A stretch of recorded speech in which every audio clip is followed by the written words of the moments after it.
Югостинские гимнастки пополнили свою копилку очередными наградами. Воспитанники спортивного комплекса «Олимп» приняли участие в открытом турнире по художественной гимнастике «Кубок Победы». Соревнования проходили в Кабардино-Балкарии в городе Терек. Юные спортсмены привезли 9 золотых, 5 серебряных и 1 бронзовую медали. Соревнования прошли на высшем уровне. Нас приняли очень хорошо. Мы познакомились там с тренерами из других городов.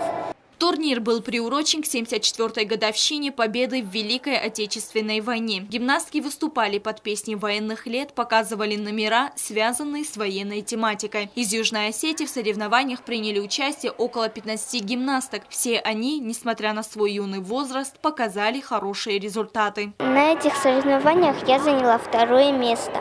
И у меня были очень сильные соперницы. Но я постаралась и выиграла. И не подвела свою команду.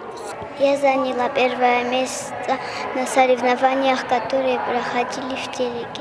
Мне очень понравились соревнования. Было сложно, но мы справились. Выступать в Котан-Кабарде. Я выступила на соревнованиях в Кабардино-Балкарии и выиграла 2-е место. Соревнования были сложные, но я постаралась и получила 1-е место.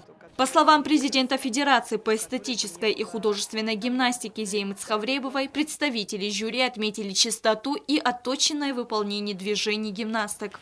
Очень успешно наши дети выступили, и я получила много поздравлений в связи с тем, что наши дети очень хорошо выглядели на этом турнире. Было очень приятно. Всего в турнире приняли участие около 300 гимнасток из Донецка, Пятигорска, Ставрополя, Ингушетии, Нальчика, Владикавказа. Гимнастки соревновались в личном и в командном зачетах. В завершении соревнований спортсменок наградили медалями, дипломами участников и памятными подарками. Стелла Бязарова, Азамат Кудиев, Рауль Кочев. Информационный выпуск сегодня.